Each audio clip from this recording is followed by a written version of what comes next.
सायलीने प्रतिमाला रक्त देऊन वाचवलंय मरणाच्या दारातून। श्री स्वामी समर्थ प्रेक्षकांनो, आता प्रतिमाला रक्ताची खूप गरज असते, तिचा जीव धोक्यात आलेला असतो। और आता अश्विन अर्जुनला असं म्हणतो की दादा जास्त वेळ नाहीये आपल्याकडे, हे खूप रिस्की होत चाललंय। जर तासाभरात आपल्याला रक्त नाही मिळालं ओ नेगेटिव्ह ब्लड ग्रुपचं तर प्रतिमा आत्याचा जीव धोक्यात येऊ शकतो। तर सायली म्हणते आणि अशा वेळेला जी मुलगी रक्त देऊ शकते तिचाच पत्ता नाहीये। तर प्रेक्षकांनो, प्रिया मुद्दामूनच रक्त द्यावं लागेल म्हणून हॉस्पिटल बाहेर लपून राहिलेली असते आणि तिने तिचा फोन स्विच ऑफ करून ठेवलेला असतो। तर सायली आता पुढे येऊन अर्जुनला हळूच असं म्हणते, प्रिया मुद्दाम वेळ काढते असं नाही वाटत तुम्हाला? तर अर्जुन म्हणतो हो, मला पण तेच वाटतंय, पण प्रियाला प्रतिमा आत्याला रक्त का द्यायचं नसेल? ती तर आई आहे ना तिची। तर थोड्या वेळाने अर्जुनला एक गोष्ट आठवते। तो सगळ्यांना येऊन असं म्हणतो की तुम्हाला आठवतंय प्रतिमा आत्या जेव्हा परत आली होती तेव्हा ती कुसुमताईंना भेटली होती आणि कुसुमताई म्हणाली की जेव्हा सायली तू मागे ऍडमिट होतीस ना हॉस्पिटलमध्ये, तेव्हा तुला ज्या बाईने रक्त दिलं होतं ती प्रतिमा आत्याच होती। तर सायली म्हणते हो आठवलं।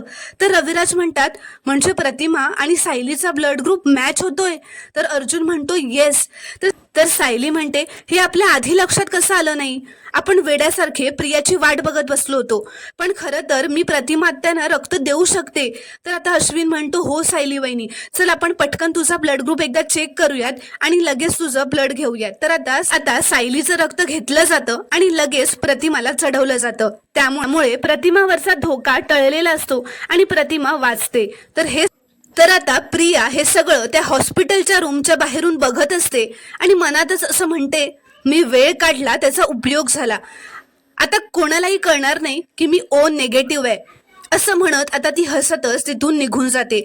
तर आता सायलीमुळे प्रतिमा बरी झालेली असते आणि तिला दुसऱ्या दिवशी लगेचच डिस्चार्ज सुद्धा मिळणार असतो। अशा प्रकारे आपल्या सायलीने प्रतिमाला तिचं रक्त देऊन तिचा जीव वाचवलेला असतो।